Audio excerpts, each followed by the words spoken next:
Welcome to today's video lecture of probability. पिछले video lecture में हमने थियरम ऑफ टोटल प्रोबेबिलिटी किया था।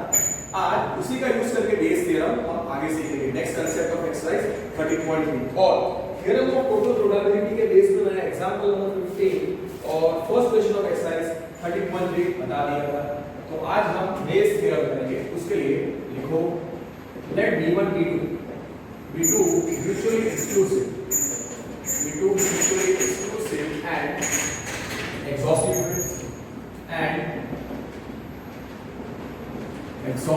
events। ठीक है, so therefore B1 union B2 क्या आना चाहिए? Sample space. और B1 इंटरसेक्शन B2 क्या आना चाहिए? Impossible event S। Now here तो B1 B2 mutual exclusive events अगर हो चुके हैं, therefore मुझे P of B1, P of B2 can be obtained. It's obvious, can be obtained. Questions के reference से लेता हूँ।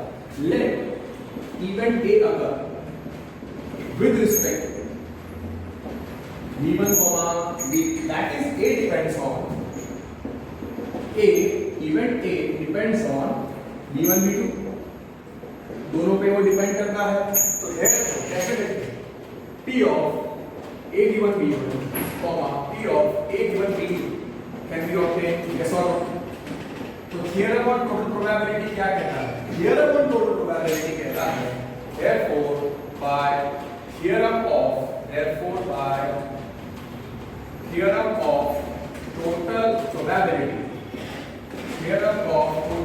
probability P of A will be P of A is P of B1 into P of A given B1 plus P of B2 into P of A given B2। ये हो गया हमारा theorem of total probability। पर हमको सीखना है Bayes theorem और Bayes theorem का जनरल स्टेटमेंट देखो और थोड़े कंफ्यूजन क्रिएट हो उससे ऐसा I give you the Bayes theorem in terms of individual given A और B2 given A। Bayes theorem का मतलब P of B1 given A given. Okay, ये हो गया मेरा थ्योरम ऑफ टोटल प्रोबेबिलिटी। तो अब हमारा नेक्स्ट टॉपिक है बेस थ्योरम। और बेस थ्योरम में अगर पूछा है first P of B1 given A, P of B1 given A पूछा है, means what is the if event A has occurred then what is the probability of B1? So imagine तो कैसे निकालेंगे? P of B1 intersection A whole upon P of A। और वो कैसे मिलेगा? जरा सोचो। Therefore P of B1 given A क्या आएगा? P of A कैसे मिलेगा? Theorem of total probability. तो वो हो जाएगा नीचे P of B1 into P of A given B1 plus P of B2 into P of A given B2। और P of B1 intersection A कैसे मिलेगा? P of B1 into P of A given B1 by multiplication theorem of probability. समझ में आया कि नहीं? Yes और no? Okay, similarly P of B2 given A भी पूछ सकते हैं। लेकिन also P of B2 given A, so P of B2 given A कैसे लिखेंगे? P of B2 given A कैसे आएगा? P of B2 given B2 intersection A upon P of A। So P of B2 given A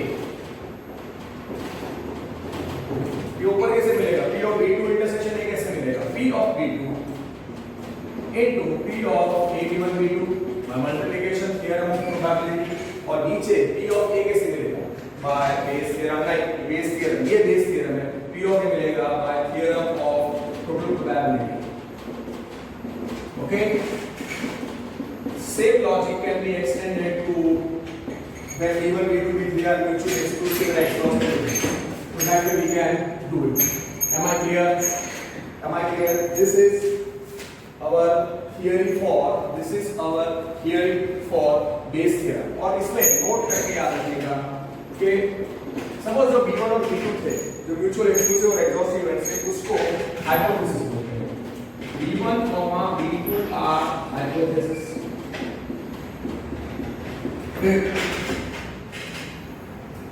second P of V1 है, हमने निकाला था, P of V2 है, उसको हम बोलते हैं R called priori probability, R priori probability. P of V1 की priori probability है, P of V2 की priori probability है. P of A जो निकालते हैं using theorem of total probability. Okay, वो तो फॉर्मूला उसकी कोई जरूरत नहीं है, पर हाँ द कंडीशनल प्रोबेबिलिटी मतलब P of suppose I have found P of V1 given A using Bayes theorem, P of V2 given A, उसको हम बोलेंगे R called, ये प्रोबेबिलिटी को बोलते हैं posteriori probability, posteriori probability. Okay,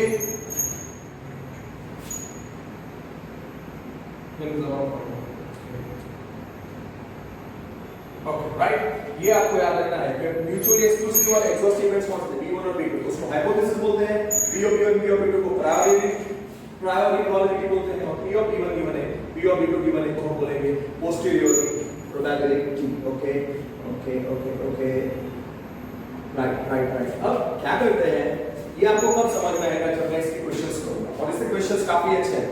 exercise question number 2 से लेके 14 तक सारे आई बिलीव बेस थ्योरम के बेस पे ही हैं, ठीक है.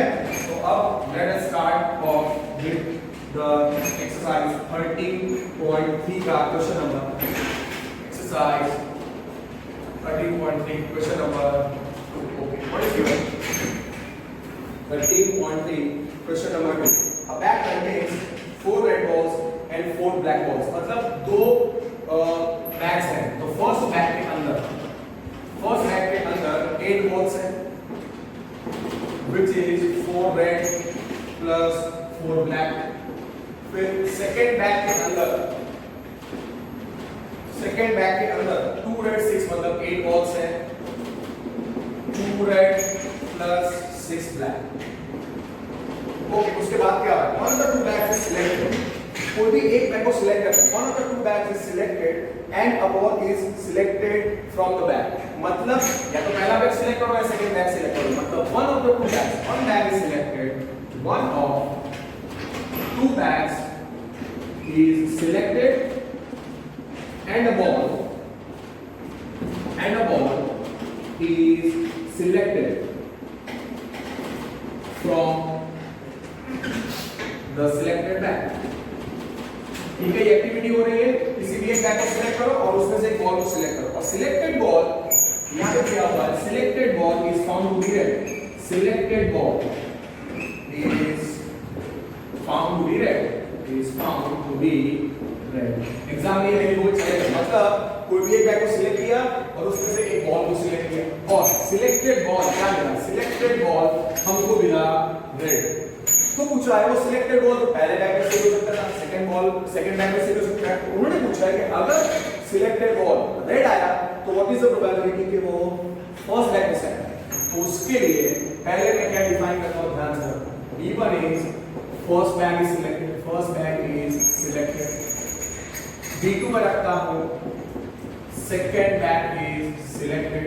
ऑब्वियसली दो बैग में से किसी एक बैग को सिलेक्ट करना है, तो म्यूचुअल एक्सक्लूसिव एंड एग्जॉस्टिव होंगे. So here it's better you write V1 V2 are mutually exclusive and exhaustive, और म्यूचुअली एक्सक्लूसिव एंड एग्जॉस्टिव. और अब थोड़ी बुद्धि लगाओ, P of V1 क्या आएगा, कितने बैग्स हैं, 2 ही है ना. बॉल सिलेक्ट किसी भी एक बैग से करना है तो 1/2 ही आएगा, 1/2 P of V2 1/2. टोटल कितने बैग्स हैं, 2, तो किसी भी एक बैग को सिलेक्ट करना है, सो 1/2. अब मैं A का डिफाइन करूंगा, लेट A दो बैग, कोई भी एक बैग को सिलेक्ट किया, उसमें से एक बॉल को सिलेक्ट करना, और वो सिलेक्टेड बॉल कैसा होना चाहिए, राइट. तो मैं करता हूं A को मैं रखता हूं let A is equal to selected ball from selected bag is red. या मैं रखता हूं red ball is selected. Okay. Red ball selected from selected bank. समझ आया कि नहीं? यस। अब कोई भी लगाओ, P of A given B1 क्या होगा? P of A given B1 क्या होगा? पहले तो एक मिनट, फर्स्ट बैग और सेकंड बैग का मैंने रख कर दिया तो प्रॉब्लम होगा। फर्स्ट बैग में 8 बॉल्स थे, कितने थे? फर्स्ट बैग में टोटल 8 बॉल्स थे, 4 रेड प्लस 4 ब्लैक, ओके। और सेकंड बैग में भी 8 बॉल्स थे, 2 रेड प्लस 6 ब्लैक, ओके। अब P of A given B1 क्या है? What is the meaning of P of A given B1? मतलब अगर first bag is selected, what is the probability of selecting the red ball? समझो।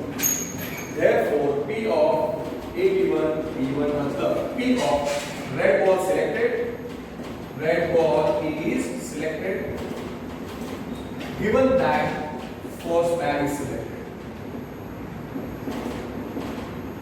बुद्धि लगा। Therefore, P of A given B1 क्या आएगा? P of A given B1 क्या आएगा? First bag में 4 रेड प्लस 4 ब्लैक है, तो P of उसमें से रेड बॉल सिलेक्ट करने की प्रोबेबिलिटी कितनी है? 4C1 upon 8C1. So P of A given B1 is 4/8. Is 4/8. P of A given B2 देखो क्या है? P of A given B2, P of A given B2 देखो, P of A given B2, उसका मतलब क्या? Red ball selected, red ball is selected from the second bag, second bag is मतलब if second bag is selected, what is the probability of selecting the red ball? अब second bag में 8 balls, 2 red plus 6 black, so 2C1 upon 8C1. So P of A given B2 2C1 upon 8C1, which is 2/8. Cancel मत करना, 2/8, 2/8. P of A given B2 is 2/8. P of A given B1 is 4/8. P of B1 और B2 half था, वो लिख लो। P of B1 is half, P of B2 is half. अब question में समझना required probability क्या है? रिक्वायर्ड प्रोबेबिलिटी क्या है? सी कुछ उल्टा करेंगे, पता है, बिना सोचे समझे P of A निकालेंगे, ऐसे नहीं। रिक्वायर्ड प्रोबेबिलिटी में करेंगे क्वेश्चन में P of, क्वेश्चन आप ध्यान से देखोगे तो क्या लिखा था? One of the two bags is selected and the ball drawn is found to be red. मतलब ball red मिला था, मतलब given that red ball मिल चुका है, मतलब red ball is selected. अब वो selected red ball या तो पहले बैग में से हो सकता है या तो दूसरे बैग में से हो सकता है, और उसने बोला कि if the selected ball is found to be red, what is the probability the ball is drawn from the first bag? So first bag is selected, मतलब अगर रेड बॉल मिला है तो व्हाट इज द प्रोबेबिलिटी कि वो first bag में से हमें मिला है? तो यहाँ पे P of A नहीं पूछा है, यहाँ पे पूछा है P of B1 given A. Yes, तो क्या लगाएंगे?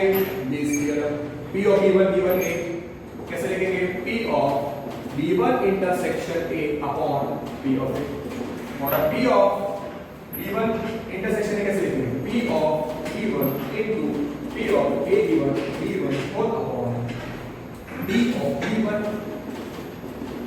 into P of A given B1 plus P of B2 into P of A given B2. Okay, so now it's over. Easy. अब value substitute कर दो and you will get the answer. Even कौन सी probability पूछी है? That is very very important. Okay, P of B1. P of B1 is half. So P of B1 is half into P of A given is 4/8 whole upon half into 4/8 plus P of B2 is half into P of A given is 2/8. तो अब देखो common denominator रहेगा, इसमें मैंने वो cancel नहीं किया था। अब आप देखो 8 to the 16, 8 to the 16, so ऊपर आएगा 4 upon 16, 4 upon 16, और नीचे कितना आएगा? नीचे आएगा 4 upon 16 plus 2 upon 16. आराम से करो, 4/16 16 नीचे आएगा, numerator gets added 4 plus 2 whole by 16. So we are left with 4 by 16 upon 6 by 16. Common denominator 16, 16 gets cancelled. 4 by 6, 2 by 3 must be the answer. 2 by 3 has to be the answer. Wait, 2 by 3 is the answer. 2 by 3 is the answer. These are all, you can say, questions of mains level or previously asked questions in mains, and you can say all these questions are mains level. तो आप text book करोगे probability, it's more than enough. Extra questions आप बाद में करो या ना करो तो भी चलेगा. Text book is that much good. Now coming to question number 3. Of the students in a college, it is known that 60% reside in a hostel. Okay, सब डेटा लिखना पड़ेगा. 60% of students, okay, 60% students stay in a hostel, okay, and 40% students are day scholars. Day scholars means not stay in hostel, don't stay in hostel, okay, don't stay in hostel. मेरा data है 60% students stay in a hostel, 40% students don't stay in a hostel. फिर लिखा है previous year result shows that 30% of the hostel students attain grade A. 30% of hostel students get grade A. ये मैं क्यों लिख रहा हूँ? क्योंकि ये सम के टाइम मुझे चाहिए. और फिर लिखा है 20% of the day scholars, 40% don't stay in hostel. मतलब मैं लिखता हूँ 40% students are day scholars. Means not staying in hostel. That is understood. Day scholars means not staying in hostel. और अब फिर लिखा है 20% of the students not staying in hostel means the day scholars attain grade A. So 20% of day scholars get grade A. Okay. Day scholar does not stay in hostel. Okay. अब देखो exam में this is not a part of solution. अभी data होना चाहिए आपके पास, question पढ़ना पड़ेगा. Okay, अब क्वेश्चन क्या है कि one at the end of the year one student is selected and is found to have grade A. मतलब एक स्टूडेंट को सिलेक्ट किया, a student is selected, a student, question में सीधा सॉल्यूशन यहां स्टार्ट करेंगे. A student is selected and उसका grade देखा जाता है, यानी उसको ग्रेड ए मिलता है कि नहीं, and is found to have grade A. Simple, इतना ही लिखना है. हियर यहां स्टार्ट करने का सॉल्यूशन. तो या तो वो स्टूडेंट क्या हो सकता है, हॉस्टल या नॉट इन हॉस्टल, मतलब डे स्कॉलर. तो B1 रखो, B1 में रखूंगा हॉस्टल स्टूडेंट या नॉट हॉस्टल स्टूडेंट. तो B1 में रखूंगा. Let B1 student stays in the hostel. Student is found to have grade A. What is the probability of student is a hostelier? Hostelier मतलब staying in hostel. तो correct, the student is hostelier. Hostelier मतलब staying in hostel. B2 मतलब student is not hostelier, मतलब day scholar. वो day scholar होगा, hostel वाला नहीं है, मतलब वो day scholar होगा. और hostelier मतलब वो hostel में. तो P और B1 कितना होगा?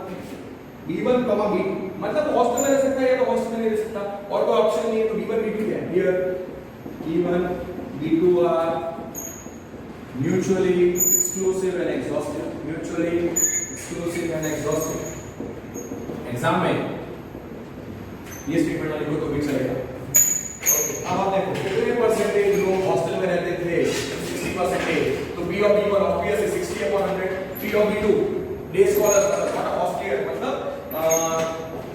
P of B1 60/100, P of B2 40%, मतलब 40/100. You just write directly B1.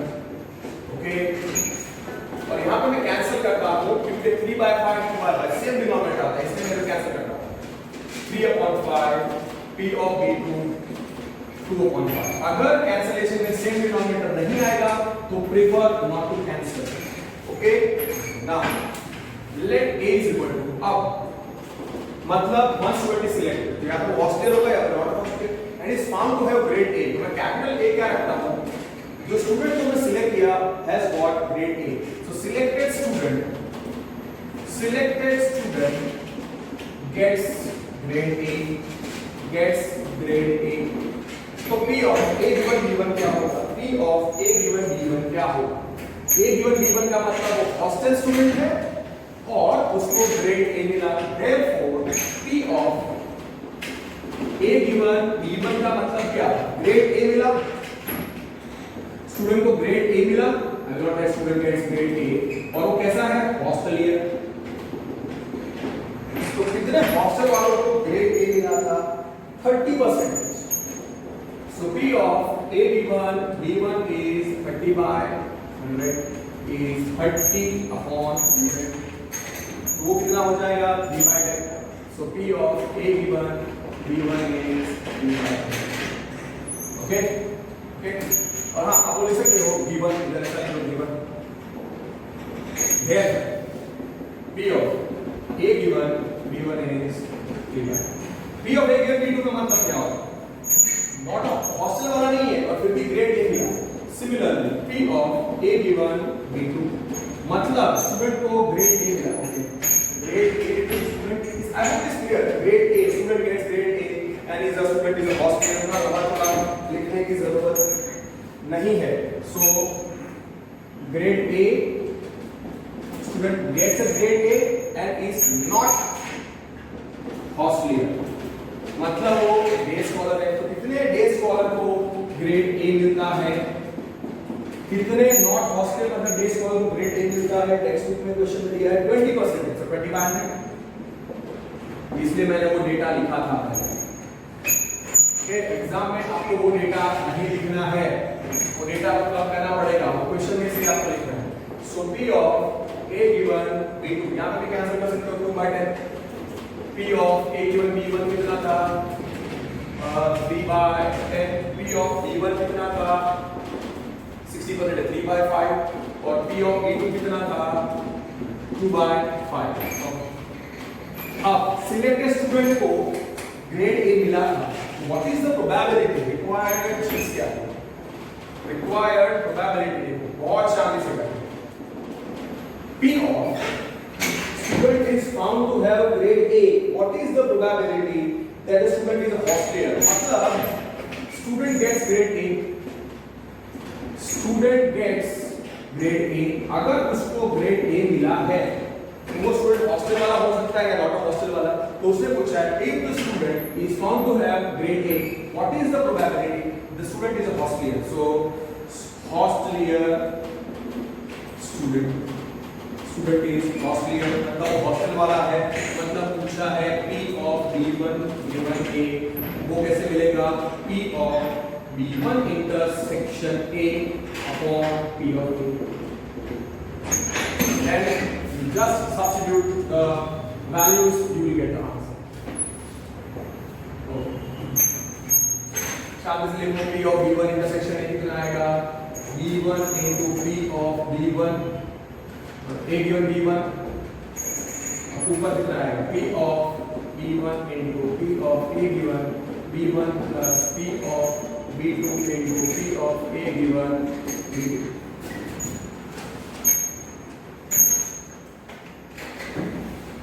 So now you just have to substitute the values. P of B1 कितना है? 3/5 into P of A given B1 ध्यान से 3/10 और यहाँ पे कितना आएगा? 3/5 into 3/10 plus P of B2 कितना है? 2/5 into 2/10.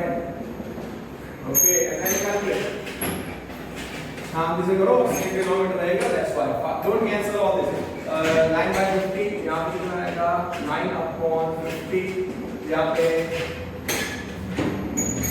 5 10 50 same denominator, this is a 9 plus 4 हो जाएगा 9 plus okay 9/50 upon 4/50. So the answer will be 9/50 नीचे आएगा 9 plus 4 upon 50 कितना आया? 9/50 upon 30/50. Answer is 9/30. Answer must be 9/30. Okay. 9/30, yes. Is right, then you check number 2. अब देखो ये सारे क्वेश्चंस आ सकते हैं. These are all 3 to 4 mark questions. Okay, these are all 3 to 4 mark questions. Not a 4. I will go for question 6. There are 3 mark questions. अच्छे तरीके से समझो. आपको ये दो बार प्रैक्टिस करने पड़ेंगे तभी आपको मास्टरी आएगी, वरना नहीं आएगी. Okay, the next question number 4. ये काफी अच्छा क्वेश्चन लग रहा है. In answering a question on MCQ a student either knows the answer or guesses. मतलब स्टूडेंट क्या कर सकता है, या तो उसको आंसर पता है या तुक्का मारेगा मतलब गेस करेगा. 3/4 is the probability that he knows the answer and 1/4 is the probability that he guesses the answer. Assuming that a student guesses the answer will be correct with probability 1/4. Okay, ये दिया हुआ है. What is the probability that the student knows the answer given he answered correctly? अब language पूरी अटपटी है. कुछ बच्चे बोलेंगे सर समझ में नहीं आया. अब इसमें ये डेटा को क्या हम लिख सकते हैं. यहाँ पे देखो, सबसे पहले या तो स्टूडेंट को आंसर आता है, knows the answer, knows the correct answer, या दूसरा उसको नहीं आता है मतलब वो गेस करेगा. तो दो ऑप्शन है. फिर वो क्वेश्चन अटेम्प्ट करता है. मतलब क्वेश्चन देखे उसके पहले या तो उसको आंसर आना चाहिए या तो आंसर नहीं आना चाहिए. नहीं आएगा तो कम. फिर आंसर वो अटेम्प्ट, जब उसको आंसर देता है तो दो ऑप्शन है, या तो वो आंसर करेक्टली देता है या तो आंसर करेक्टली नहीं देता है. यहाँ पे क्या पूछा है कि what is the probability that the student knows the answer. उसको आंसर पता है given that he has answered correctly. मतलब यहाँ पे स्टूडेंट ने आंसर सही दिया है और पूछा गया है कि व्हाट इज द प्रोबेबिलिटी कि उसको आंसर पता था. तो क्या करेंगे, let me give you very very nice way. Answer correctly तो बाद में देगा. सबसे पहले उसको आंसर पता है कि नहीं पता है, उस पे हम डिबेट होगा ना. तो B1 क्या रखते हैं, let B1 is student knows correct answer. उसको करेक्ट आंसर पता है. B2 क्या रखेंगे, student does not know the answer. उसको आंसर पता नहीं तो क्या करेगा, गेसेस. तो स्टूडेंट गेसेस आंसर, मतलब उसको आंसर नहीं पता है, does not know answer, does not know correct answer. Okay, तो P of B1 कितना दिया है, P of B1 कितना है. ये दो ऑप्शन है, या तो उसको आंसर पता हो या तो उसको आंसर नहीं पता होगा. So here B1 and B2 are mutually exclusive and exhaustive. The example don't write this, it's fine and exhaustive. Okay, P of B1 कितना होगा, और हाँ P of B1 plus P of B2 क्या होना चाहिए, 1. P of B1 उसको answer करना है, either knows the answer, हाँ तो 3/4 and knows the answer. और P of B2 guesses, answer नहीं पता है, 1/4 yes that is good. Very nice. अब उसने क्वेश्चन अटेम्प्ट किया. क्वेश्चन अटेम्प्ट करने पर उसने सही आंसर दिया. सो वो इवेंट को हम क्या रखेंगे, let A is equal to event that student has answered correctly. Student has answered correctly. उसने क्वेश्चन अटेम्प्ट किया और उसने करेक्ट आंसर दिया. तो P of A given B1 क्या होगा, P of A given B1 क्या होगा, P ऑफ करेक्ट आंसर दिया है, correct answer given, correct answer given, correct answer given that he knows the answer, knows correct answer. इधर में वो student नहीं क्या, एक्चुअली यहाँ पे हमको डायरेक्टली लिखना पड़ेगा. एग्जाम में आप ऐसा नहीं लिखोगे चलेगा, जो मैं ऐसे लिख के देता हूँ. तो P of A given B1 क्या होगा, therefore P of A given B1 क्या है, उसको करेक्ट आंसर उसने दिया है, जबकि उसको आंसर पता है. तो क्या होना चाहिए, सी यहाँ पे ये सब नहीं चलेगा कि उसने कुछ गलती से गलत मार्क कर दिया या उसने आधा मार्क के एक्सप्रेशन है. उसने अगर उसको आंसर पता है तो करेक्टली आंसर देने वाला है. तो कैसा इवेंट है, वो श्योर इवेंट है. श्योर इवेंट का प्रोबेबिलिटी कितना होता है, it is equal to 1, it is equal to 1 because sure event. Okay, P of A given B2, उसका मतलब उसने करेक्ट आंसर दिया, करेक्ट आंसर गिवन, पर स्टूडेंट ने कैसे किया है, गेस किया है, student does not know the answer, मतलब he is guessing answer, guesses the answer, student guesses the answer, तुक्का मारता है और उसका आंसर सही होता है, तो उसकी प्रोबेबिलिटी कितनी है, कितनी दी हुई है, assuming that the student who guesses the answer gives the correct answer is 1/4, that is given, yes, very nice. So therefore here I have the data P of A given B1 is 1, P of A given B2 is 1/4, P of B1 is the head and P of B2. Okay. अब उनको ने पूछा है तो वो required probability अब क्या है वो आपको निकालनी है, ठीक, एंड देन P of क्या है, लास्ट के दो लाइंस देखो, उसी में आपको पता चलेगा लास्ट के दो लाइंस में क्या है, what is the probability that the student knows the answer, what is the probability, इसलिए P, what is the probability the student knows the answer, student knows the answer, student knows correct answer, हमने event को कैसे करेंगे, student knows the answer, the student knows correct answer given that student gives correct answer,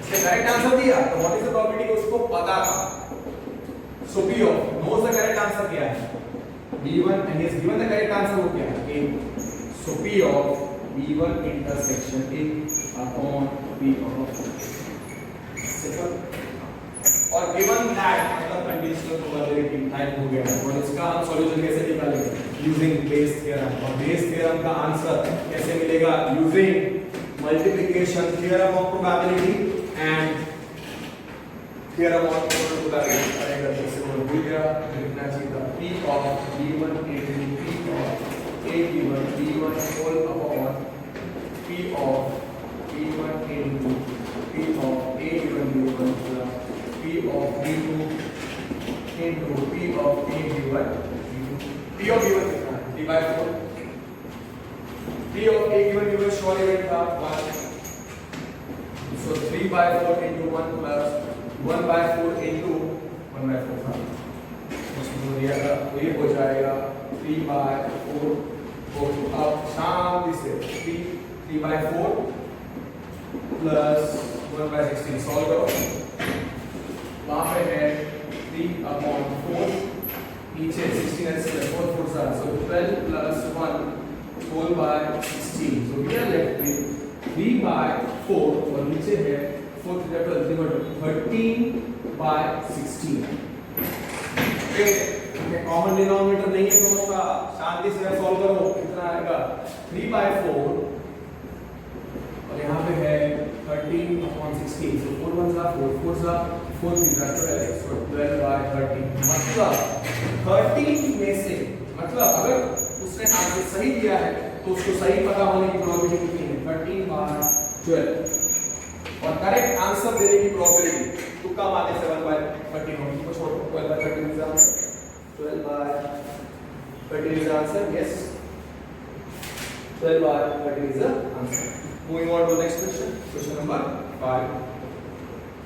Okay, question number 5. Question number 5. Let us move on to question number 5. अब देखो ये lengthy questions हैं, these are all very very good questions.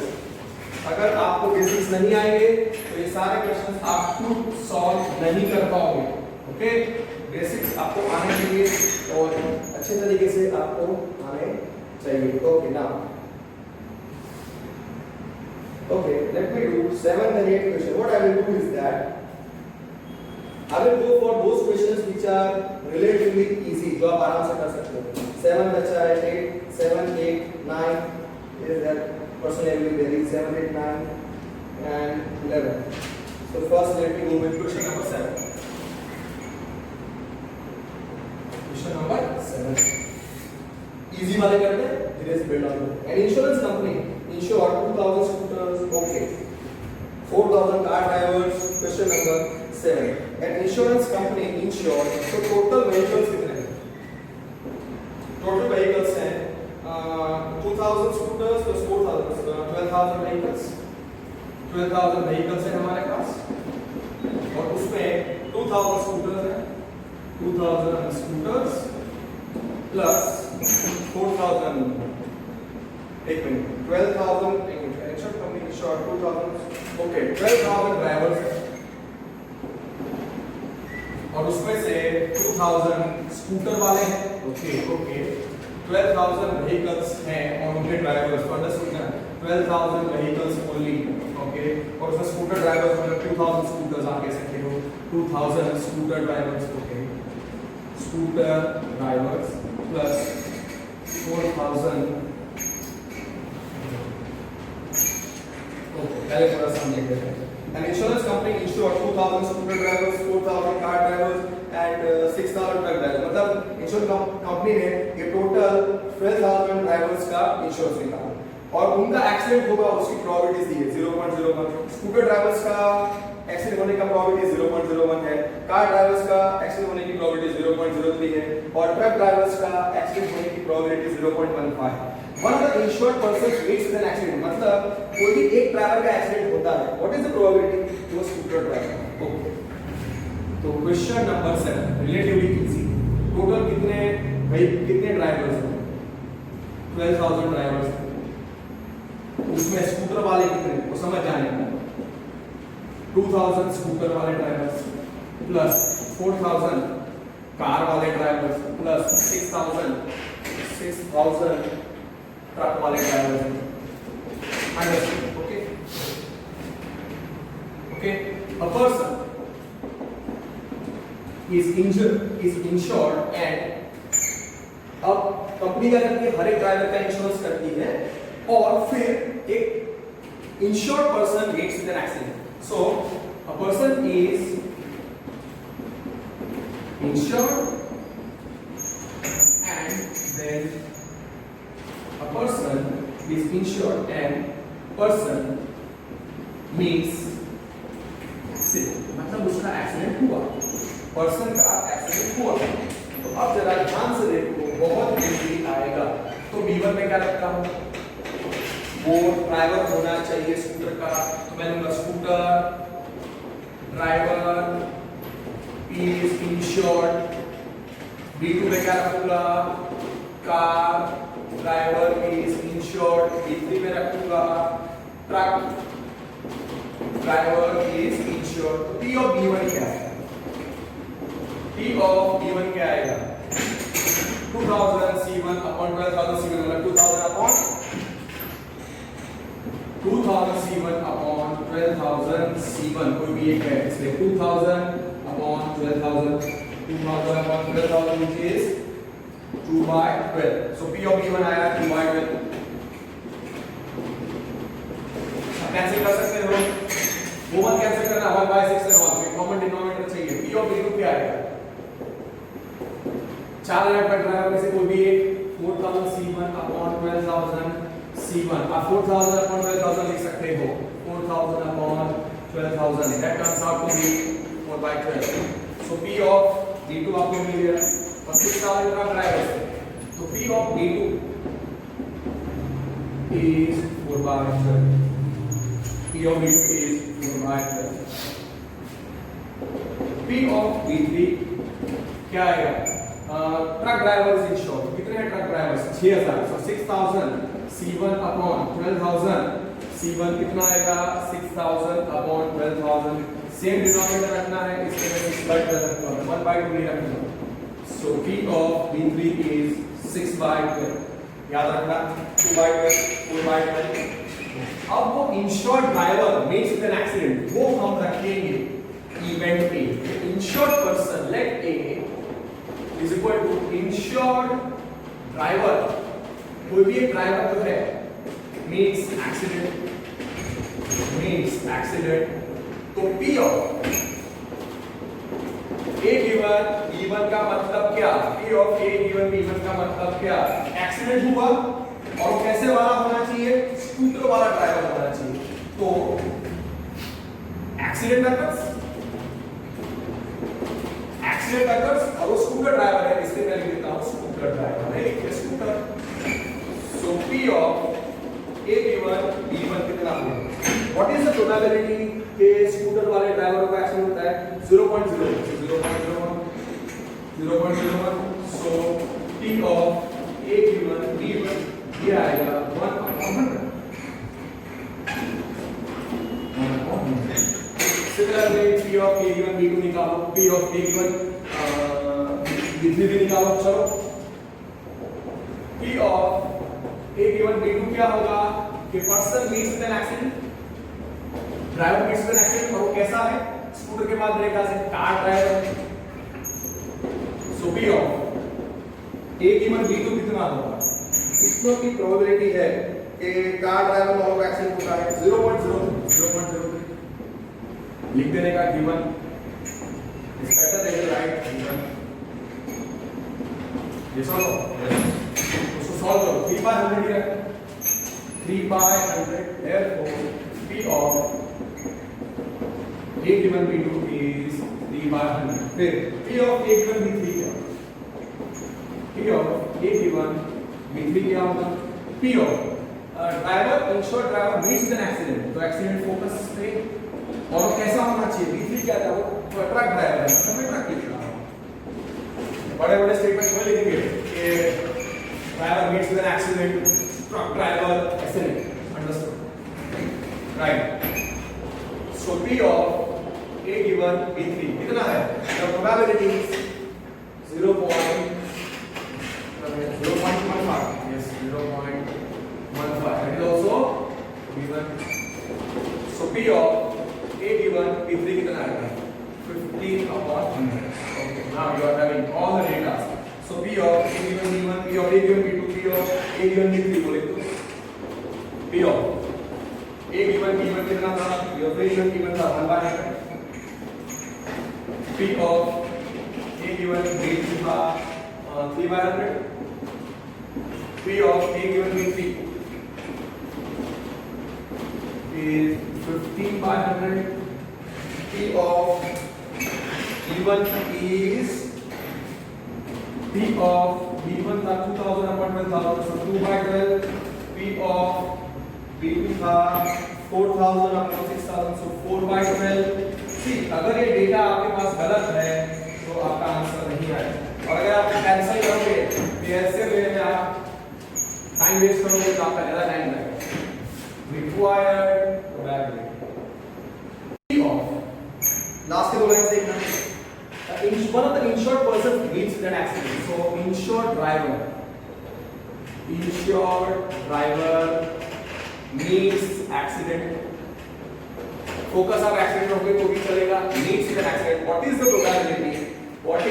Probability that is a scooter driver, मतलब insured person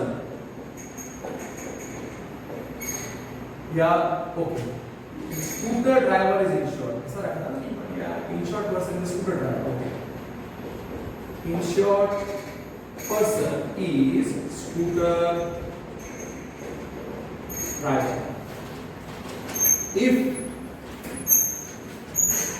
If insured person meets an accident, what is the probability? The insured person is a scooter driver. ये हो गया P of B1 A। अब इसमें तीन events हैं, P of B1 intersection A upon P of A। ये सब बहुत शांति से लिखना पड़ेगा, यहाँ पे आएगा P of B1 into P of A given B1, नीचे कितना आएगा देखो पूरा P of B1 into P of A given B1, P of B1 into P of A given B1 plus P of B2 into P of A given B2 plus yes, and then you just have to substitute। See, मैं ऐसा सोचूं कि यहाँ पे substitute करके आप यहाँ से फुल आंसर लेके आओ, अपने बच्चे का भी क्या करेंगे आंसर गलत निकालेंगे और फिर बोलेंगे कि अरे सर आपका आंसर गलत है P of A given B1 P of या तो सॉल्व लेंगे 1/100 था, so P of B1 था 2/12 into 1/100 whole upon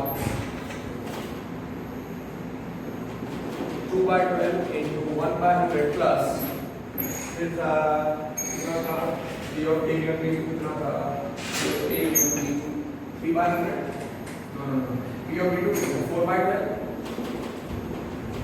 3/100 plus P of B3 है 6/12 into probability है 15/100. Just substitute the values and do the calculation. See, कभी-कभी कुछ क्वेश्चन ऐसे क्वेश्चन जो इंडिपेंडेंट डिफरेंस में मैंने गलती से एक छोटा सा करेक्शन हुआ था, तो दैट इज अंडरस्टूड, आप वो मिस्टेक को अवॉइड कर सकते हो, मेरे से हो गई थी 2/1200. ओके, यहाँ पे क्या होगा 2/1200 plus 4 3s are 12/1200 plus 15 6s are 90/1200. What is the common term in 1200? Add up 90. 12 plus 2 14.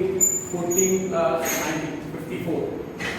तो आप ये वाला स्टेप भी अवॉइड कर सकते हो, डायरेक्टली लिख दो 2/1200 2/1200 और डायरेक्ट कर सकते थे नेक्स्ट वाला स्टेप कैसे 2 plus 12 plus 15 plus 16 90/1200 कितना आएगा 2/1200 नीचे आएगा 90 plus 12 plus 2 14 14 plus 90 104 upon 1200 2 by 1 by what is the answer 100%. Yes, right, 2 by 104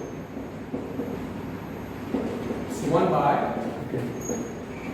और हाँ इसका क्या तुम आ सकते हो, ये अगर क्वेश्चन जेईई मेंस में आता है, कई क्वेश्चन वो सब्जेक्टिव क्वेश्चन जिसका सॉल्यूशन पूछा है उसमें आता है, व्हाट डू इसमें क्या तुक्का मारना है, चार ऑप्शंस होंगे.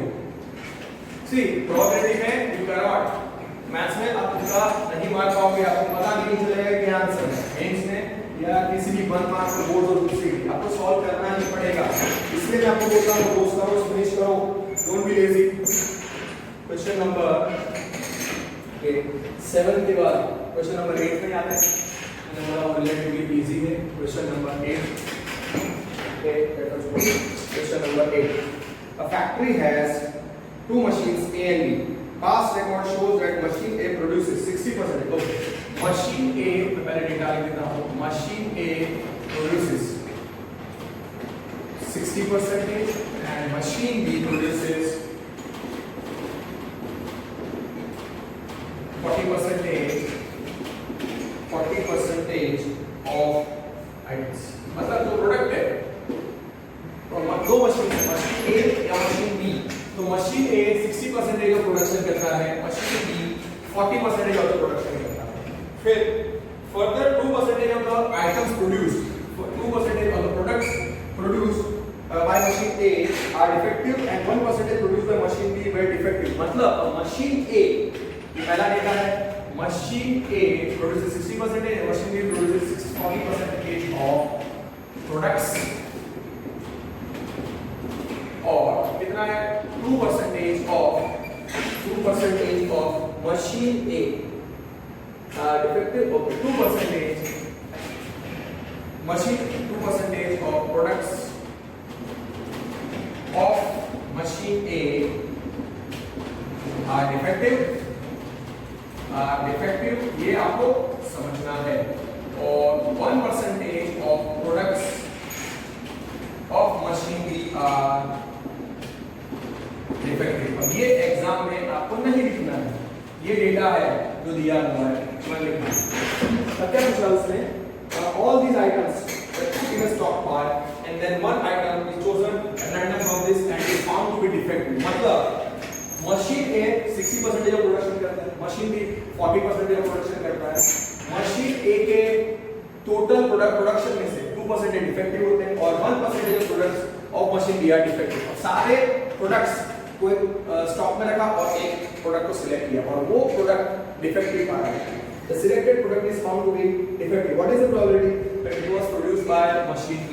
मतलब प्रोडक्ट डिफेक्टिव है, तो what is the probability that it is produced by machine B?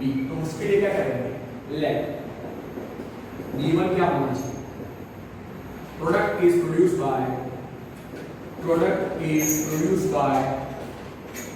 machine A, produced by machine A, और B2 रखते हैं product is produced by, और I think it's very simple है, machine A product, machine B product. हमको खाली लिखना होता है representative subjective, machine A product machine A का है या मशीन B का प्रोडक्ट है। प्रोडक्ट कहाँ हो सकता है, मशीन A या मशीन B, यस और नो? सॉल्यूशन यहाँ से स्टार्ट करेंगे। तो P of B1 कितना आएगा, 60/100, और P of B2 40/100। एग्जाम में सीधा लिखने का P1। ओके, अगर कैंसिल करते हो डायरेक्ट 3/5 2/5 चलेगा, कैंसिल कर दो क्योंकि दोनों का सेम डिनोमिनेटर रहता है। या फिर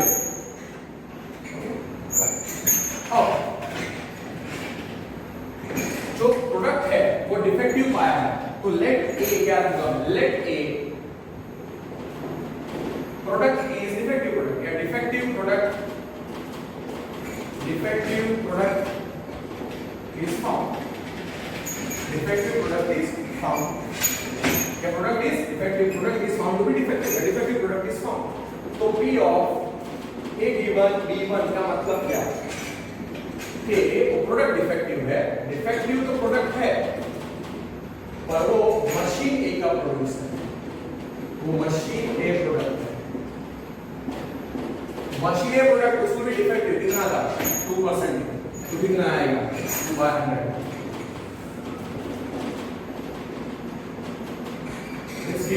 सीधा एग्जाम में ये चलेगा, सीधा लिखने का P of A given B1 is 2/100। P of A given B2 क्या है, मतलब प्रोडक्ट कैसा है, ओके डिफेक्टिव प्रोडक्ट लिखना, defective product in exam you just write defective machine and that's also understood।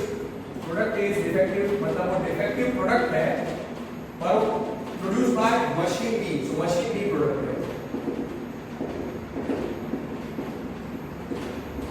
machine B produces 1%, so P of A given B2 will be 1/100, that is also given। so P of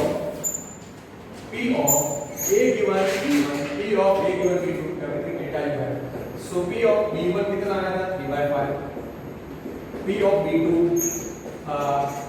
2/5, P of A given B1 आया 2/100। और हाँ वहाँ पे cancel मत करो क्यों, क्योंकि ये 1/50 हो गया, यहाँ पे 1/100 सेम डिनोमिनेटर से लेकर रखा हूँ, मैं कैंसिल नहीं कर रहा हूँ। P of A given B2 is 1/100। Required probability क्या पूछी, जरा देखो, रिक्वायर्ड प्रोबेबिलिटी क्या पूछी, खुद मेरे से पहले निकालो।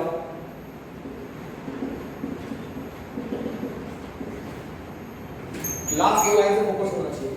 हाँ, all the items are put in a stockpile and then one item chosen is found to be defective, मतलब डिफेक्टिव प्रोडक्ट निकला है। अगर डिफेक्टिव प्रोडक्ट मिला है, what is the probability it was produced by machine B, so machine B product है, मतलब वो machine B product है, मशीन बी प्रोडक्ट है। तो ये कौन से इवेंट्स होते हैं, P of B2 given A, P of B2 given A कैसे निकालोगे, P of B2 intersection A upon P of A and then go for it।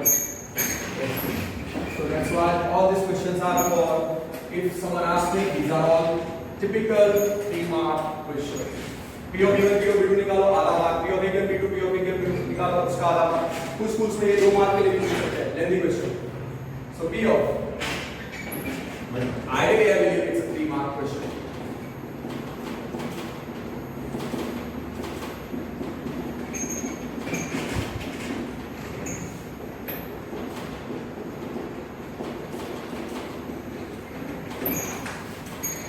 इधर तक करो उसका 1 मार्क, आधा मार्क, फिर 1 मार्क आप इधर तक आओ उसका 1 मार्क, 2 मार्क, एंड देन सबसे बेस्ट बेटा आंसर उसका 1 मार्क, so 3 मार्क। ओके बस रिक्वायर्ड प्रॉपर्टी क्या पूछे, वो भी इंपॉर्टेंट और ये भी इंपॉर्टेंट है। सो पी ऑफ गिवन कितना है, 3/5 into 2/100 plus P of V2 is 2/5 into 1/100. P of V2 is 2/5 into P of A given V2 is 1/100. Okay, now what I will do is that 2/500, 2/500, 2/500 और नीचे आएगा 3 to the 6/500 plus 2/500। ये step avoid करना है, आपको पता है कैसे करना है डायरेक्ट। और अगर आपको कैंसिल किया होता तो बहुत लेंथी हो जाता है। That's why 2/500 whole is equal to कितना है, 3 to the 6, 6/6 plus 2। Okay, so 6 plus 2 whole by 500 that gets cancelled। so 2/500 ये स्टेप अवॉइड करने का, ये भी अवॉइड करने का, 8/500 आसान से क्या आना चाहिए 2/8। इसके बाद सीधा लिख देंगे 2/8 is 1/4। so 2/8 is 1/4 और अगर MCQ है तो 0.25 यूज मैक्सिमम उतना होगा, nothing else। okay, so 1/4 is the answer। question number 8 is solved।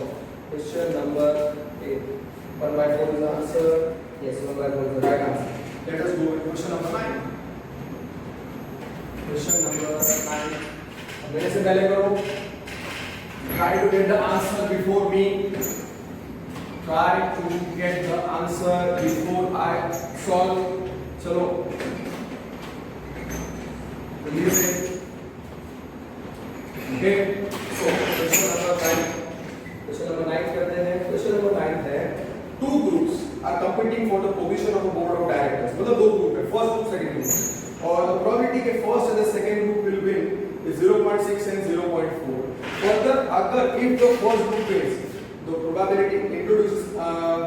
probability of introducing a new product is 0.7 and the corresponding probability is 0.3 if second group wins। what is the probability that the new product was introduced by the second group?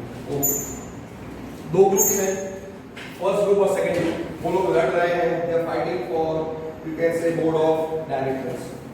अगर first group जीता तो नया product launch कर सकते हैं, और अगर second group जीता तो नया प्रोडक्ट लॉन्च कर सकता है। तो यहाँ पे क्या पूछा है, find the probability that new product introduced was by second group. मतलब नया प्रोडक्ट तो लॉन्च हो चुका है पर हमको प्रोबेबिलिटी निकालनी है if the new product is launch then it was launch by second group. तो पहले तो दो ग्रुप आपको आइडिया आ गया कि कि B1 और B2 किसको रखना है। B1 is first group wins for board of directors। B2 में रखता हूँ second group wins for the board of directors। B1 B2 क्या होना चाहिए, mutually exclusive and exhaustive, और कोई ऑप्शन नहीं है, दो ही ग्रुप्स हैं, mutually exclusive and exhaustive, mutually exclusive and exhaustive। तो what is the probability of first group winning? P of B1, what is the probability of first group winning? Is 0.6 और P of B2 0.4। और अब देखो data तो सब कुछ point में है, इसे कुछ करने की जरूरत नहीं है, जस्ट राइट B1। अब मैं इवेंट ए रखता हूँ, फर्स्ट ग्रुप जीता तो वो न्यू प्रोडक्ट जो लॉन्च करेगा, सेकंड ग्रुप जीता तो वो भी न्यू प्रोडक्ट लॉन्च कर सकता है। तो मैं रखूंगा let A is equal to new product is introduced या लॉन्च, क्या रहेगा, introduced। New product is introduced, new product is introduced. P of A given B1 का मतलब क्या, न्यू प्रोडक्ट है and it is introduced by first group। ये सब कितना है, P of A given B1, P of A given B1 कितना है 0.7, that is also given। P of A given B2 क्या है, सोचो, A new product is introduced, इसे मैं लिखता हूँ new product, पर कौन करेगा, B1 सेकंड ग्रुप जीतता है तो वो लॉन्च करेगा, मतलब सेकंड ग्रुप। तो कितना probability P of A given B2 कितना है? P of A given B2, P of A given B2 is given as 0.3. Okay, that is also given. Coincidentally यहाँ पे P of A given B1 plus P of A given B2 का सम 1 होता है। Okay, required probability है। Okay, P of B1 लिख देते हैं ताकि मिस्टेक ना हो, 0.6, P of B2 0.4, because some students they come up with some silly correction. अरे भाई वो छोटा सा silly correction है, I've done some really silly mistake, then you can correct it off 0.3. Okay, now required probability.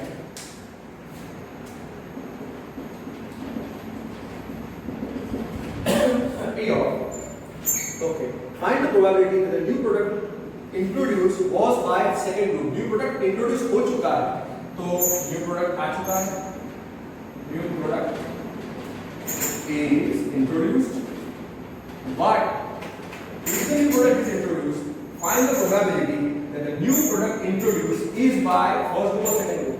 Second group. तो मैं खाली second group लिखता हूँ, second group. Second group जीतेगा तो ये launch करेगा P of B2 given A, sorry, P of B2 given A पूछा है, P of B2 given A पूछा है, that becomes P of B2 given A, let's write here P of B2 intersection A upon P of A, P of A by theorem of total probability नीचे लिख दो, और P of B2 intersection A by base theorem लिख दो, तो कितना आ जाएगा, ऊपर आएगा P of B2 into P of A given B2 whole upon P of B1 into P of A given B1 plus P of B2 into P of A given कितना है, देखो P of B2 कितना है, P of B2 is 0.4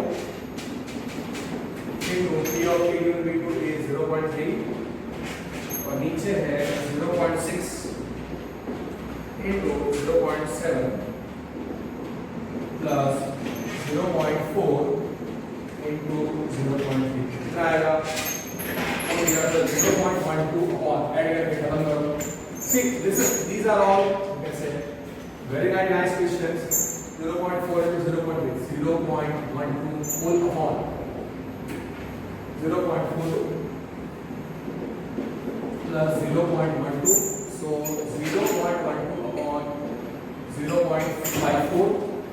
Remove the decimal places, so कैसे जाएगा, 12 by 100 into नीचे आएगा 54 100 gets cancelled, 12 by 54 6 600, 2 by 9 is the answer.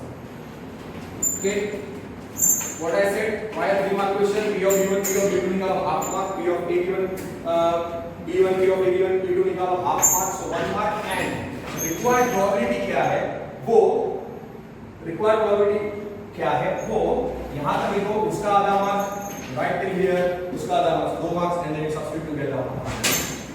ऐसा actually होना चाहिए, but when they check the paper, they are very they just finally check the final answer और marks कुछ भी रख देते हैं। अगर आपका फाइनल आंसर रॉन्ग है और आपने बाकी सब लिखा है, पूरा चेकड़ा मार के एक ही मार्क रखेंगे, सो स्टेप मार्किंग आपको नहीं मिलेगी तरीके से, your final answer is wrong. That's why I tell you, do it very nicely. जो भी क्वेश्चन सॉल्व करो वो सही होना चाहिए, कोई भी गलत नहीं होना चाहिए, आपकी गलती नहीं होनी चाहिए। So 2 by 9. Okay, now question number 11 करते हैं। Question number 11 करते हैं। A manufacturer has 3 machine operators A, B, C. मतलब 3 मशीन ऑपरेट हैं, 3 मशीनें, मशीन C, और उसको ऑपरेट करेंगे, तो उसके पास 3 मशीन्स ऑपरेटर्स हैं A, B, C. एक मशीन को ऑपरेट करने वाले 3 लोग हैं, A, B, C. Operator A produces 1% effective, whereas B and C produce 5% and 7% defective items, मतलब operator A defective item produce करता है कितने परसेंटेज, 1%, ऑपरेटर बी 5% और operator C 7% defective items produce करता है. A is on the job, machine A, operator A is on the job for 50%, operator B is on the job for 30% and operator C is on the job for 20%. और एक item को defective पाया जाता है. What is the probability it was produced by A या machine A operator? Okay. पहले question number उसका data लिख देते हैं, उसका डेटा लिख देते हैं, उसका डेटा लिख देते हैं, काफी बड़ा है. ओके, ऑपरेटर ABC, ओके मैं ऐसे लिख देता हूँ. Operator A, B, C produce you can say you can say 1%, 5%, 7%, 1%, 5%, 7% effective product. Produce 1%, 5%, 7% effective product. और फिर machine operator ABC, operators ABC are on job respectively.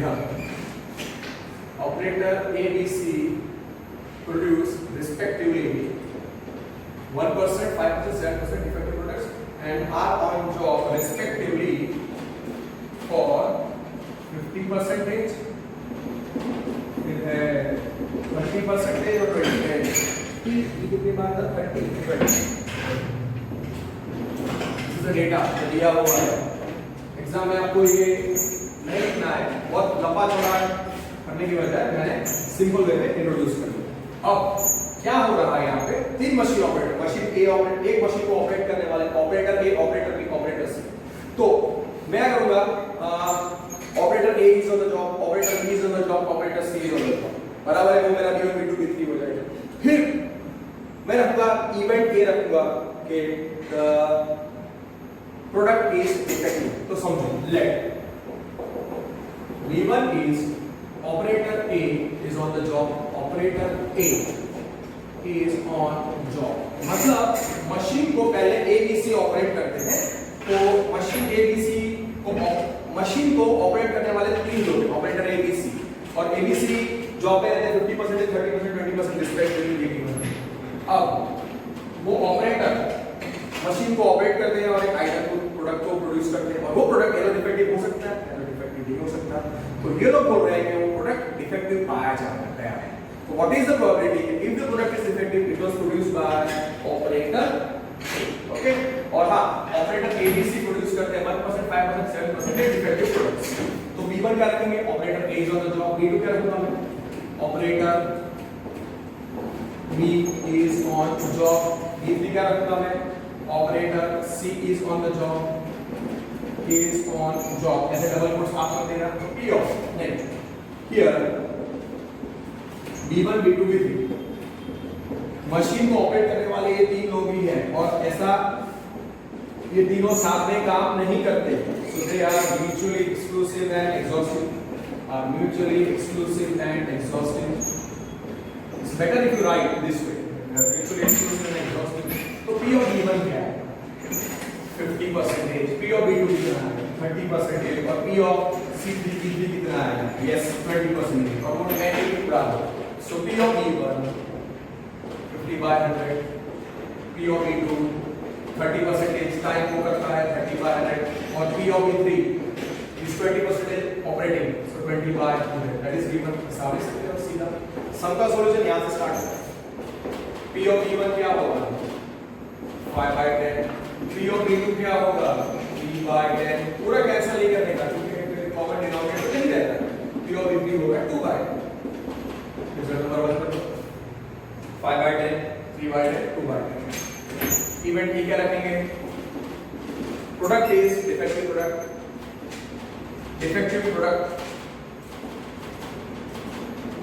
Defective product is produced by machine. Defective product is produced by the operator. वो defective product is produced by the machine, defective product is produced by machine. अब machine को तो कौन operate कर सकते हैं? Operator A, operator B, operator C. तो P of A given B1 क्या है? प्रोडक्ट कैसा है? A मतलब डिफेक्टिव है, डिफेक्टिव प्रोडक्ट है, पर मशीन को किसने ऑपरेट किया? ऑपरेटर ने। समझो, I am not writing the all in detail. तो ऑपरेटर ए के टोटल प्रोडक्ट्स में से 1% डिफेक्टिव है, so 1/100 that is also given. Yes और no? So P of A given B2, P of A given B3 आप आराम से लिख सकते हो। Therefore P of A given B2 क्या होगा? ये प्रोडक्ट कैसा है? Defective. So P of defective product, और वो मशीन को कौन ऑपरेट कर रहा है? Operator B. तो कितना होगा? P of A given B2 कितना होगा? कितना है? P of A given B2 है A produces 1% defective items, 5%, so 5/100 that is also given। और P of A given B3, P of A given B3 क्या होगा? therefore P of A given B3 मतलब क्या? Product is defective, so defective product, but कौन operate कर रहा है machine को? Operator C, operator C। और ऑपरेटर C के 7% प्रोडक्ट्स डिफेक्टिव होते हैं, 7% 7% कहां है? कैसे sorry 7% defective is P of A given B3 is 7/100 that is also given, so P of A given B1 now is obtained। so P of B1 कितना था? P of B1 कितना था? 5/10। P of B2 3/10। P of B3 2/10। 50%, 30%, 20%। recall करो। P of A given B1 1% defective item, so 1/100। P of A given B2, B operator B defective items 5%, so 5/100। P of A given B3, P of A given B3 operator C defective product कितना है? 7%, so 7/100। required property क्या है? कि the product, if the product is defective, what is the probability? required probability is P of last line से focus करने का कि a defective item is produced, what is the probability it was produced by A? मतलब defective item produce हो चुका है, मतलब defective product item की जगह पे I will use the word product। defective product is produced। कुछ बोलेंगे सर करेक्शन है, आपने प्रोडक्ट की जगह पे आइटम की जगह प्रोडक्ट यूज किया, खतरनाक। डिफेक्टिव प्रोडक्ट इज प्रोड्यूस्ड, तो मशीन ए को ऑपरेट कौन कर रहा है? Operator A is produced by operator A, so operator A on job. तो P of B1 given A पूछा है, ये simple, not at all tough. P of B1 given A, P of कैसे निकालोगे? B1 intersection A, B1 intersection A upon P of A। अब numerator लिखो, 3 events वाला prefer करने का वो 3 मार्क्स, ऐसे टाइप का क्वेश्चन। ऊपर क्या है? P of B1 into P of A given B1 whole upon P of B1 into P of A given B1 plus P of B2 into P of A given B2 plus P of B3 into P of A given B3। Substitute कर दो, you get the answer। So understood? अब देखो एकदम अलग अलग प्रकार के questions उन्होंने दिए हैं, real real excellent questions. P of given कितना?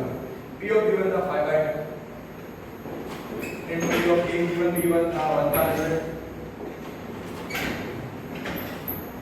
so 5/10 into 1 500 plus 3 by 10 into 500 plus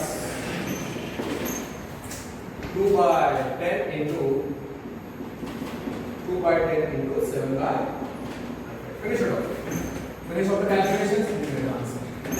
Right? कितना आएगा आंसर? 5 upon 1000. नीचे कितना आएगा? कॉमन डिनोमिनेटर है 5 upon 1000 plus 15 upon 1000 plus 14 upon 1000. Same denominator है इधर, तो सारे न्यूमरेटर्स को ऐड कर दो and you get the answer. See, that's why I say you understand these questions and you apply it very nicely, you will get all the answers very easily.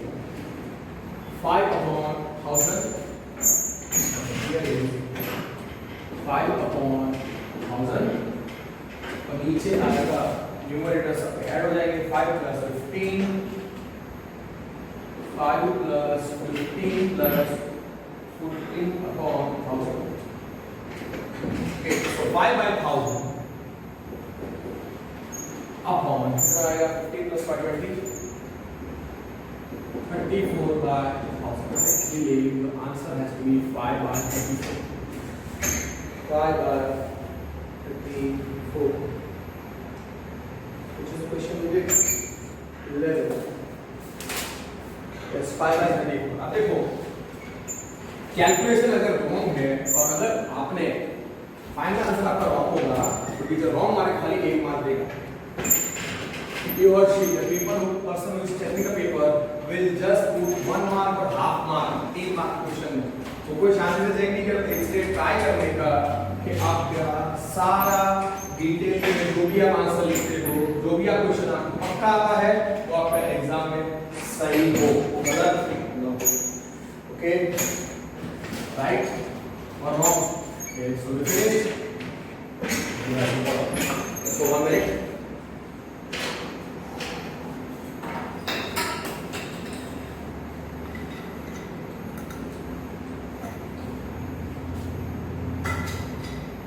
Okay.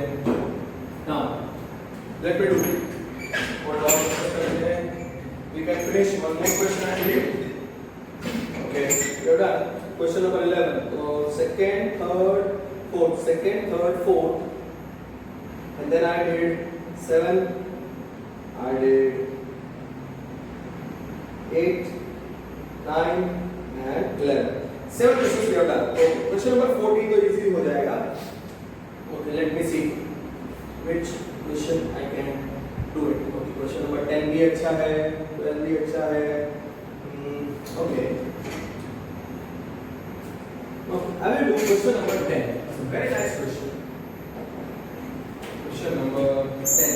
Suppose a girl throws a dice. Girl एक dice को throw कर रही है.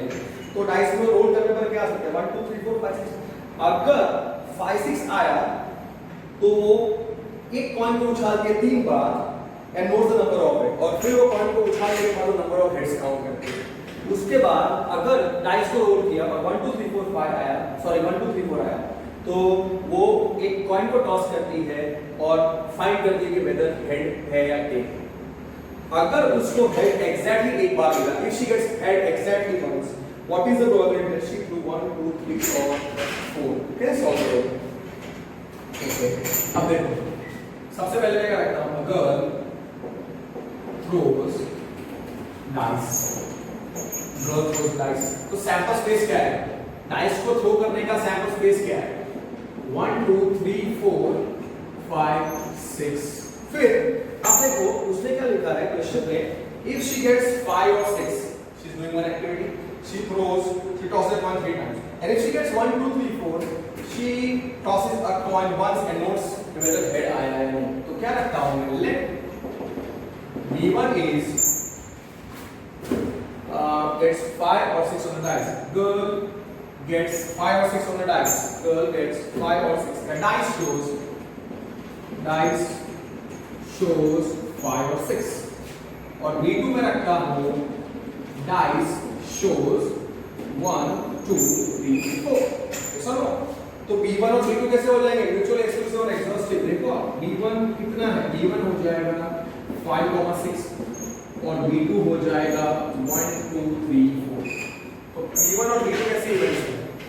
B1, B2 are mutually exclusive and exhaustive. Please समझना, बहुत ही अच्छा question है। Okay, तो P of B1 क्या आएगा? P of B1 कितना आएगा? उसके टेबल में 2 outcomes upon concern sample space और P of B2 कितना आएगा? 4/6। कैंसिल करने पर सेम डिनोमिनेटर मिलेगा। So P of B1 you can take as 1/3, P of B2 you can take as 2/3।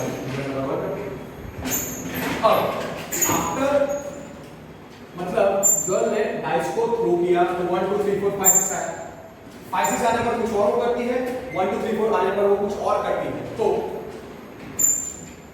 और वो 1 2 3 4 आने पर 5 6 आने पर एक पॉइंट को 3 बार उछालती है और नंबर ऑफ हिट्स निकालती है। 1 2 3 4 आने पर भी वो एक पॉइंट को टॉस करती है और उसका हेड आया या नहीं वो फाइंड करती है। और आगे उसको क्या मिलता है? If she obtain exactly 1 head. तो मैं क्या करता हूं, let a equal to exactly 1 head obtained, exactly 1 head obtained। तो आफ्टर B1 क्या होगा जरा समझो। आफ्टर B1 मतलब if the dice shows 5 6 a coin is tossed 3 times, तो उसका सैंपल स्पेस क्या है? सपोज उसका सैंपल स्पेस S डैश, तो can you recollect HT cross HT cross HT? This is a very good question, and you can say this is, you can say a typically 3 or 4 mark question. This is actually, I will say, a mains level 3 or 4 mark question. तो S dash HH HT TH KT cross HT। अगर आपको directly 8 outputs याद है तो सीधे लिख देना double H H double H T H T H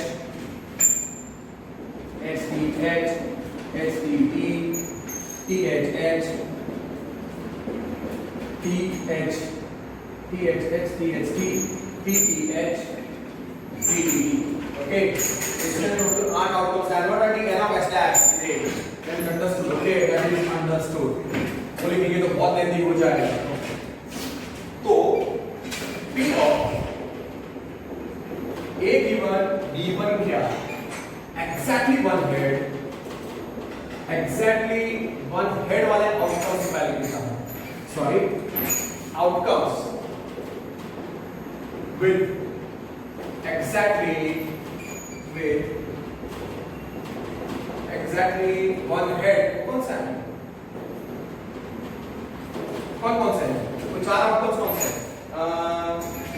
4 outcomes कौन से?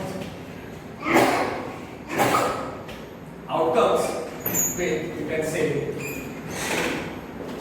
क्योंकि A में क्या है? 1 head is obtained. Outcomes with exactly 1 head are कौन कौन से बोले को पहले? HTT HTT THT और TTH, 3 आउटकम्स हैं। Okay, so P of A given B1 है। जस्ट सोचो, P of A given B1 है। P of A given B1 का मतलब क्या है? Exactly 1 head, exactly 1 head, exactly 1 head given that B1 क्या था? B1 था 5 or 6 dice shows 5 or 6। तो कितना है? P of A given B1 कितना है? 3 आउटकम्स उसके गिवन में है और total in the sample space में 8 आउटकम्स हैं।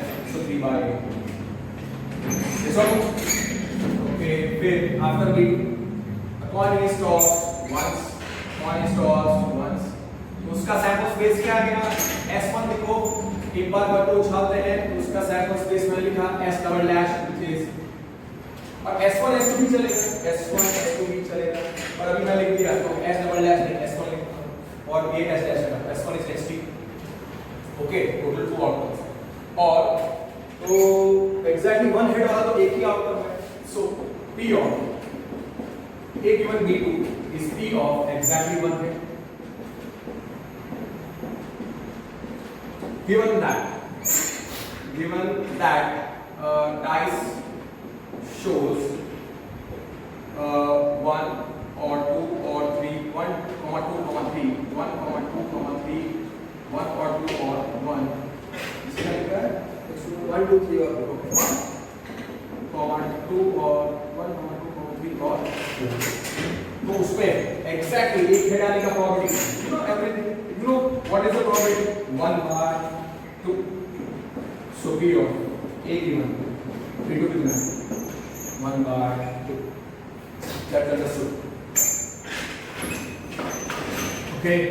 अब उधर मैंने ये लिखा है probability of each outcome is 1/2 और S dash में probability of each outcome is 1/8 वो सब में लिखा है. That's understood. So P of B1 कितना था? B1 क्या था? Shows 5 or 6. So 2/6. 2/6 is 1/3. P of B2 I shows 1, 2, 3, 4. So 4/6, so 2/3. A given B1 according to 3/8 or P of A given B2 according to process exactly one head 1/2. Required probability in the past is P of if she obtained exactly one head. If मतलब exactly one head आया, exactly one head occurs. If what is the probability that she flew 1, 2, 3, 4 means the dice shows 1, 2, 3 or 4. Understood or not? Let me try. So P of dice shows 1, 2, 3, 4. Dice shows 1, 2, 3, 4 is B2. B2 P of B2 कितना होगा? B2 intersection A whole upon P of A. Next substitute your answer. This is a very good question. Okay, it's not direct. आपको दिया हुआ है P of B1 B2 and all. थोड़ा change करके दिया है. So personally I believe this is you can say a mixed level question which can come in mains as well as it's a board 3 or 4 mark guaranteed question. Okay, typical question. P of जिसमें आपको थोड़ी बुद्धि लगानी है. सारे question में बुद्धि लगानी है. इसमें थोड़ी ज्यादा बुद्धि लगानी है. P of B1 into P of A given B1 plus P of B2 into P of A given B2. और बेटा P of B2 कितना है? P of B2 है 2/3 into P of A given B2 कितना है 1/2. Please 2 cancel मत करना. Calculation में टाइम वेस्ट होगा. P of B1 1/3 into 3/8 plus 2/3 into 1/2. Cancel करोगे चले यार इस सेम डिनोमिनेटर इधर कैंसिल कर सकते हो. ओके भाई. So 2 gets cancelled. So 1/3 नीचे आएगा 3 gets cancelled 1/8 plus 1/3. अब एलसीएम लेके कैंसिल करो आंसर आ जाएगा. राइट. ऊपर इज 1/3 नीचे 3 plus 8 और 8 और 3 का एलसीएम होता है 24. So it's 1/3 whole upon 8 plus 3 11 upon 24. So it will be 1/3 divided by 11/24. 11 are 3 8 are 8/11. Answer has to be 8/11. Yes, 8/11. Answer is 8/11. Okay, so that's it. 8/11 is the answer. So easily done or एकदम easily question number 14 we can easily finish, which is A and B are two independent events. A and B are events. Here A is subset of B. A is subset of B. So A intersection B क्या है? A A union B क्या है? B ये आपको पता है। अब थोड़े कुछ पूछा है, अब चारों ऑप्शन देखो। P of A given B connection करना है आपको। P of A given B के बारे में पूछा है। P of A given B का फॉर्मूला क्या होता है? P of A intersection B upon P of B। So now done, don't you think so? P of A intersection B क्या है? So P of A given B will be A intersection B A है, so P of A upon P of B। अब इन दोनों का comparison पूछा है, थोड़ी बुद्धि लगाओ कि P of B 0 और 1 के बीच में अगर वो मैं हटा दूं तो ये 0 और 1 है तो कौन बनाएगा? P of A given B आएगा बनाया P of A given B बनाएगा। P of A given B greater than equal to P of A होना चाहिए डायरेक्ट आंसर पर। अगर आपको नहीं पता ये सपोज रिजल्ट नंबर 1 है तो मैं क्या करता हूं ना, P of B डिनोमिनेटर में तो P of B cannot be 0, this P of B cannot be 0 probability here can it 0 less than P of B less than equal to 1। अब अगर okay so P of B is less than equal to 1 ये सब तो अगर उसका मैं reciprocal लेता हूं so P of B less than equal to 1, अगर उसका रेसिप्रोकल लेता हूं ग्रेटर देन इक्वल टू 1 हो जाएगा। Multiply both the sides by P of A, multiply by P of A और P of A 0 भी हो सकता है, so multiply by P of A तो हमारे पास क्या है? P of A upon P of B is greater than equal to P of A, but P of A पर 0 नहीं है, P of A given B substitute करो, so P of A given B is greater than equal to P of A because by 1 finished। पर यहाँ से आप बोल सकते हो P of A given B is greater than equal to P of A क्यों? अगर P of B 1 है तो दोनों इक्वल और P of B को आप हाफ ले लो 1/2 तो 2 times P of A, P of B को 1/3 ले लो 3 times P of A, so P of A given B is greater than equal to P of A आएगा डायरेक्टली, ये बताने की जरूरत है। So this is the option, so answer is to option C. That's it for today. Okay, अच्छे तरीके से practice करना, सारे अच्छे क्वेश्चन सॉल्व किए आप। Thank you.